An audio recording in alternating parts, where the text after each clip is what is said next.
नमस्कार दोस्तों, geography by doctor Purushottam YouTube channel पर आपका स्वागत है। इस चैनल को पहले हम अचीवमेंट एजुकेशन पार्क के नाम से जानते थे, लेकिन अब से इसका नाम जो है ज्योग्राफी बाय डॉक्टर पुरुषोत्तम कर दिया गया है। तो आज की इस वीडियो में हम बात करेंगे 67 जो बीपीएससी की संभावित मुख्य परीक्षा है। संभावित का तिथि निर्धारित है, उसमें से एक बहुत ही महत्वपूर्ण टॉपिक है रूरल अर्बन फ्रिंज। इसके बारे में बात करेंगे। इसके बारे में बात करें इससे पहले आप इस चैनल को सब्सक्राइब कर लीजिए, लाइक कीजिए और हो सके जितना हो सके इसको शेयर कीजिए। तो आइए देर न करते इसकी शुरुआत करते हैं। तो हमारा जो 67th बीपीएससी मुख्य परीक्षा ज्योग्राफी ऑप्शनल का एक जो टॉपिक है उसका नाम है रूरल अर्बन फ्रिंज। आइए इसके बारे में हम लोग बात करते हैं क्या। तो इसमें हम लोग क्या देखेंगे, इसमें हम ग्रामीण नगरीय उपांत की परिभाषा को देखेंगे, इसकी जो मूल इसकी संकल्पना को क्लियर करना है उस पर प्रकाश डालेंगे। इसके बाद ग्रामीण नगरीय उपांत के प्रकार और इसके बाद ग्रामीण नगरीय उपांत की विशेषताएं विकसित देशों के संदर्भ में और विकासशील देशों के संदर्भ में करेंगे।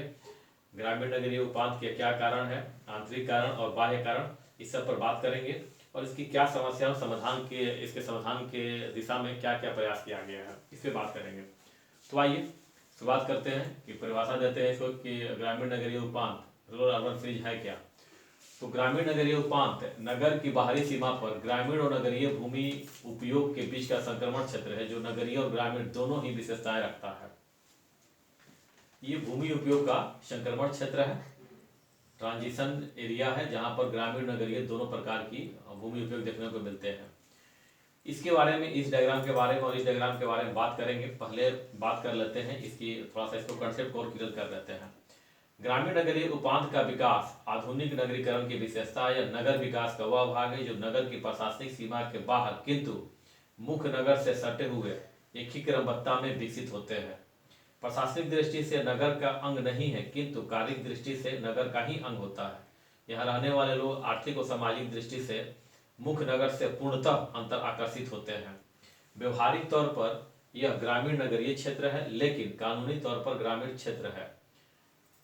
यही कारण है कि रहने वाले लोग नगरीय सुविधाओं का उपयोग तो करते हैं लेकिन स्थानीय निकाय के चुनाव में भाग नहीं लेते। तो ये जितनी बातों को हम लोगों ने यहाँ पे उल्लेख किया है, आइए इसको देखते हैं।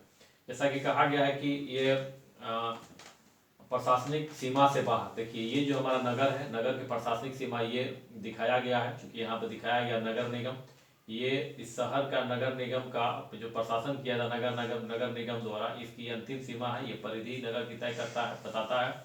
और ये जो है ग्रामीण क्षेत्र है, ये नगर हो गया और ये ग्रामीण क्षेत्र होगा और ये बीच में जो है ये संक्रमण क्षेत्र है।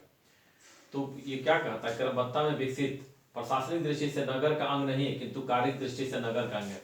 देखिए चूंकि प्रशासन तो इसी नगर के इसी बीच होता है, लेकिन यहीं पर होता है, लेकिन इसका प्रसार जो होता है ये ग्रामीण और नगर के बीच के इलाके में हो, जिसे हम संक्रमण क्षेत्र कहते हैं। इसके अलावा चूंकि यहाँ के लोग जो होते हैं नगर के, ये नगर पालिका नगर निगम जो स्थानीय निकाय होता है उसके चुनाव भाग लेते हैं, लेकिन एक सीमा के बाहर अवस्थित इस संक्रमण पेटी में जो लोग रहते हैं, क्षेत्र में जो लोग रहते हैं, वो स्थानीय निकाय के चुनाव में भाग नहीं लेते हैं। उसी के बारे में इस मानचित्र के द्वारा दर्शाया गया है। और मानचित्र में कोई भी मानचित्र बनाए तो उसके नीचे लिख जरूर देना चाहिए कि क्या हम दर्शा रहे हैं। तो क्या है, ग्रामीण नगरीय उपांत। अब नगर एवं उपांत के बीच किस प्रकार का संबंध है उसमें दिखाया गया है। इस डायग्राम में लिखा है नगर एवं उपांत के बीच अंतर क्रिया। तो नगर क्या करते हैं, नगर जो है उपांत क्षेत्र से नगर में क्या क्या सुविधाएं प्राप्त होती है। तो उपांत क्षेत्र से नगर में कार्यशील जनसंख्या आती है जो नगर में कार्य संपन्न कराती है। ये जो है हमारा देखेंगे कि जो भी श्रमिक होते हैं या अधिकारी होते हैं या जो मैनेजमेंट के लोग होते हैं वो सारा का सारा उपांत प्रदेश से नगर में आते हैं। इसके बाद उपांत क्षेत्र जो खाद्य पदार्थ की भी नगर में आपूर्ति करता है, कच्चे माल की भी आपूर्ति करता है, जिससे उद्योग धंधों को कच्चा माल प्राप्त होता है। अब नगर उपांत क्षेत्र को क्या कर देता है, इनोवेशन, नए नए आइडिया को प्रदान करता है। यहाँ शुरुआत होता है नगर से और उपांत प्रदेश में जाता है, इसके बाद ग्रामीण क्षेत्रों में फैलता है। इसके बाद नगर वित्त की सुविधा प्रदान करता है, बैंकिंग मैनेजमेंट सुविधाएं जो प्राप्त होती होता है। इसके बाद नगर औद्योगिक उत्पाद भी उपांत प्रदेश को प्रदान करता है। अब इसी को जो है हम यहाँ संकल्पना प्रस्तुत किए हैं। यहाँ पे एक और मानचित्र दिया गया है जिसमें कि पटना का ग्रामीण नगरीय उपांत दर्शाया गया है। ये हमारा देखिए गंगा नदी है, ये हमारा गंडक नदी है, और ये हमारा पटना नगर है। पटना नगर के बाहर में ये जो है प्राथमिक उपांत है, जो दर्शाया गया प्राथमिक उपांत। इसके बाद यहाँ पर गौण उपांत है। और प्राथमिक उपांत गौण उपांत क्या है इसके बारे में बात हम करेंगे अभी, लेकिन ये डायग्राम हम यहाँ पर बना देंगे। अब एक शॉर्ट नोट्स देखिए, शॉर्ट नोट्स है। शॉर्ट नोट्स में 1 2 3 4 5 डायग्राम है। समझ लिए कि अपने आप में बहुत ज़्यादा डायग्राम ये हो गया। अब हम बात करते हैं ग्रामीण नगरीय उपांत के प्रकार। तो ग्रामीण उपांत के जो है पहला प्रकार से हम लोग बोलते हैं प्राथमिक नगरीय उपांत, दूसरे को बोलते हैं गौण नगरीय उपांत। प्राथमिक नगरीय उपांत, यह उपांत नगर के चारों तरफ विकसित होता है। गौण नगरीय उपांत, यह उपांत प्राथमिक नगरीय उपांत के चारों तरफ विकसित होता है। वर्गीकरण का कार्य जो है रिचर्ड एंड्रूज के द्वारा भी किया गया है। इन्होंने ग्रामीण नगरीय उपांत तो बहुत सारा कार्य किया है, तो इनके वर्गीकरण को भी शामिल किया गया है रिचर्ड एंड्रूज को। ये दो प्रकार विभाजित करते हैं, एक को बोलते हैं नगरीय उपांत, दूसरे को बोलते हैं ग्रामीण नगरीय उपांत। तो नगरीय उपांत वही है जो कि प्राथमिक नगरीय उपांत है, और ग्रामीण नगरीय उपांत वही है जो कि गौण नगरीय उपांत है। देखिए जैसे कि यहाँ दिया हुआ नगरीय उपांत रिचर्ड एंड्रूज के अनुसार नगरीय उपांत कौन है, नगर के समीप होते हैं, और ग्रामीण नगरीय कौन है, ये गांव के समीप होते हैं। तो सेम इसकी तरह, सिर्फ टर्म का अंतर है। अब ये दोनों को इस डायग्राम में दर्शाया गया। ये हमारा नगर हो गया, ये सड़क मार्ग हो गया, ये नगर के बाहर का भाग है। तो प्राथमिक नगरीय उपांत जो दिखाया गया प्राथमिक नगरीय उपांत। इसके बाद इसी को नगरीय उपांत भी कहते हैं, दिखा दिया गया यहाँ पर नगरीय उपांत। ये हमारा हुआ ग्रामीण। इसके बाद हम दूसरा भाग यहाँ देखते हैं। उसके बाद जो प्राथमिक नगरीय उपांत के बाद का भाग है इसे हम लोग बोलते हैं गौण नगरीय उपांत, जो दिखाया गया गौण नगरीय उपांत। और इसके और नगरीय उपांत के बाद के भाग को हम लोग बोलते हैं ग्रामीण नगरीय उपांत। तो यहाँ दिखा दिया गया है ग्रामीण नगरीय उपांत। इस डायग्राम में इसको दिखा दिया गया, चित्र लिखा गया ग्रामीण नगरीय उपांत के प्रकार। अब हम आज बात करते हैं ग्रामीण नगरीय उपांत की विशेषताएं। तो विशेषताओं को हम बात करेंगे विकसित देशों के संदर्भ में और विकासशील देशों के संदर्भ में। विकसित देशों के संदर्भ में जो ग्रामीण नगरीय उपांत की विशेषता की पहचान की गई है वो किया गया आरई पहल के द्वारा। इन्होंने कहा है कि यहाँ पर बिलगांव सिद्धांत का पालन होता है, लॉ ऑफ सेग्रीगेशन। दूसरा चयनित जनसंख्या का स्थानांतरण होता है। तीसरा कम्यूटर्स यहाँ से आते हैं, कम्यूटर का क्षेत्र होता है। और तीसरा एक भूमि उपयोग मानी संस्कृति का मिश्रण देखने को मिलता है। बिलगांव का सिद्धांत का मतलब होता है कि यहाँ पर विकसित देशों में अधिक आय वर्ग के लोग उपांत प्रदेश में अधिवासित होते हैं, निम्न आय वर्ग के लोग यहाँ पर अधिवासित नहीं होते हैं। निम्न आय वर्ग के लोग जो है नगर में अधिवासित होते हैं, और अधिकतम आय वर्ग के लोग उपांत प्रदेश में रहते हैं। चूंकि इन्हें खुले में रहने की आदत होती है, इसलिए यहाँ पर ये अधिवासित होते हैं। इसके बाद चयनित जनसंख्या का स्थानांतरण होता है। चयनित जनसंख्या का स्थानांतरण का मतलब कि अधिकतम आय वर्ग के लोग जो होते हैं, जिनकी आय ज्यादा होती है, वो यहाँ पर रहते हैं। कम्यूटर्स, अधिक आय के लोग हैं जिनके पास अपना खुद का परिवहन साधन होते हैं, तो यहाँ पर प्रतिदिन उपांत प्रदेश से नगर में कार्य के लिए आते हैं। दिन में नगर में रहते हैं और शाम को वापस अपने आवास पर आ जाते हैं। और यहाँ पर भूमि उपयोग और मानवीय संस्कृति का मिश्रण होता है। मतलब कहने का मतलब यह कि ग्रामीण नगरीय संस्कृति दोनों का मिश्रण देखने को मिलता है। ये है, इसी कार्य को विकासशील देशों के संदर्भ में सुदेश नादिया और उजागर सिंह ने कार्य किया है। हालांकि ये कार्य भारत के संदर्भ में है, लेकिन सभी विकासशील देशों पर लागू होता है। सुदेश नादिया और उजागर सिंह द्वारा किया गया है। इन्होंने क्या बात की है विकासशील देशों के उपांत की विशेषता के बारे में? कहा है कि झुग्गी झोपड़ी की बहुलता होती है, आदिवासी मकान बिखरे हुए होते हैं, भूमि उपयोग में लगातार कमी आती है, मकानों के प्रकार में परिवर्तन देखने को मिलते हैं, और कार्य संरचना में परिवर्तन होता है। ये सारा जो है यहाँ पर देखने को मिलता है उपांत प्रदेश में।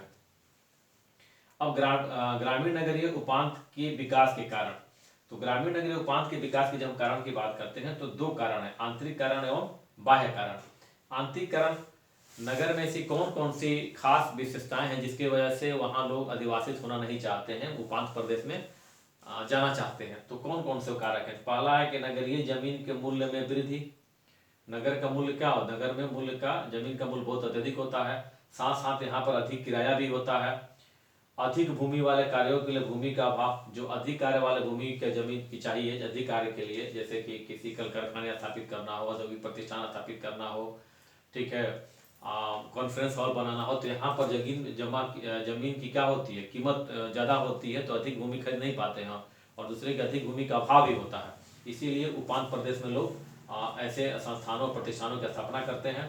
और पर्यावरणीय निम्नीकरण। ये पे चूंकि जनसंख्या अत्यधिक होती है, पुराना भी होता है, जनसंख्या भी अत्यधिक होती है, मकान टूटे फूटे होते हैं, सड़कें संकीर्ण होती है, तो यहाँ पर्यावरण निम्नीकरण होता है। चूँकि सारा दिन में जो औद्योगिक गतिविधियाँ यहीं पर संपादित होती है, तो प्रदूषण की भी यहाँ पर समस्या उत्पन्न हो जाती है।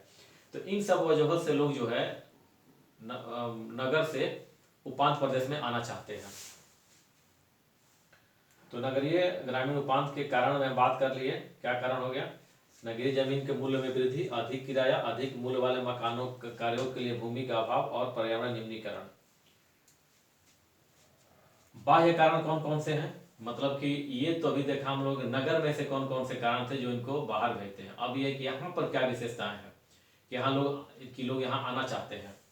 तो पहली विशेषता है कि परिवहन सुविधाओं का विकास होता है। उपांत प्रदेश में परिवहन सुविधाओं का विकास रहता है, जमीन का मूल्य कम होता है, किराया भी कम होते हैं, महानगरीय करों से मुक्ति होती है और पर्यावरण अनुकूल होता है। चूँकि अभी यहाँ पर पूरी तरह से सेटलमेंट विकसित नहीं होता है, डेंसिटी बहुत ज़्यादा नहीं होती है, औद्योगिक प्रतिष्ठान उतने सघन नहीं होते हैं, तो यहाँ का पर्यावरण अभी भी स्वच्छ होता है। तो इन सब वजह से यहाँ लोग आना चाहते हैं। तो आंतरिक कारण को हम लोग पुश फैक्टर्स कहते हैं। चूँकि सिटी में जो परेशानी है उसी की वजह से यहाँ से लोग निकलना चाहते हैं, तो पुश फैक्टर हो गया। और उपांत में जो कुछ अच्छी बात है उसके वजह से लोग उसकी तरफ खींचे आ जाते हैं, इसलिए उसको हम लोग क्या बोल देते हैं? Pull factor. ठीक है। अब इसी को हम लोगों ने यहाँ पे डायग्राम पर दर्शाया है चित्र के द्वारा। बहुत अच्छा ये चित्र है, अगर हम बनाते हैं तो बहुत अच्छे मार्क्स आएंगे। तो इसमें यह है कि इस वाले को हमने दिखाया है increase in land value and population density, मतलब कि जमीन के मूल्य में वृद्धि और जनसंख्या घनत्व में वृद्धि हो रही है, जैसे नीचे से ऊपर की तरफ जा रहे हैं। ये हमारा अर्बन सेंटर है, नगर है, यहाँ पर रूरल फ्रिज है। तो दिखाया गया है इसमें कि जैसे जैसे हम नगर से ग्रामीण नगरीय उपांत की तरफ आते हैं, वैसे वैसे जमीन के मूल्य में कमी आती है और पॉपुलेशन डेंसिटी में भी कमी आती है, पॉपुलेशन में कमी आती है। और जैसे जैसे अर्बन रूरल फ्रिज से नगर की तरफ जाते हैं, वैसे वैसे देखिए जमीन के मूल्य में वृद्धि होती है और पॉपुलेशन में भी वृद्धि होती है। तो इस चित्र के द्वारा दर्शाया गया है। अब ग्रामीण नगरीय उपांत की समस्या की बात है, तो ग्रामीण नगरीय उपांत की समस्या की बात है तो ग्रामीण नगरीय उपांत के समस्या विकसित देशों और विकासशील देशों दोनों के संदर्भ में हम देख सकते हैं।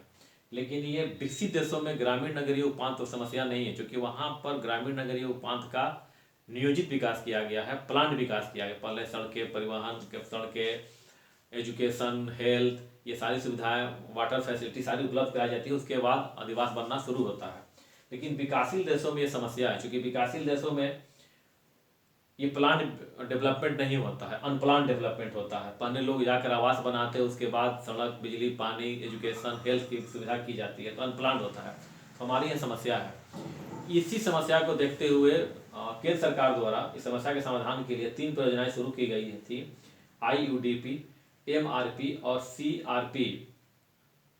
IUDP जो है छोटे आकार के नगरों के लिए किया गया था। IUDP इसका फुल फॉर्म होता है इंटीग्रेटेड अर्बन डेवलपमेंट प्लान। मध्यम आकार के नगरों के लिए शुरू किया गया था MRP, metropolitan region plan, regional plan, metropolitan regional plan. और बड़े नगरों के लिए जो महानगर थे, दिल्ली, मुंबई, कोलकाता, वहाँ ऐसे नगरों के लिए CRP, सिटी रीजन प्लान शुरू किया गया था। सिटी रीजन प्लान, रीजनल नहीं, सिटी रीजन। यहाँ पर सिटी रीजन है, यहाँ पर मेट्रोपॉलिटन रीजनल है। सॉरी, मेट्रोपॉलिटन रीजन ही होगा, रीजनल नहीं होगा। यहाँ पे भी आपका क्या होगा? Metropolitan region. तो MRP शुरू किया गया था मध्यम आकार के नगरों के लिए, और CRP शुरू किया गया, सिटी रीजनल प्लान शुरू किया गया था महानगरों के लिए, दिल्ली, मुंबई ऐसे नगरों के लिए।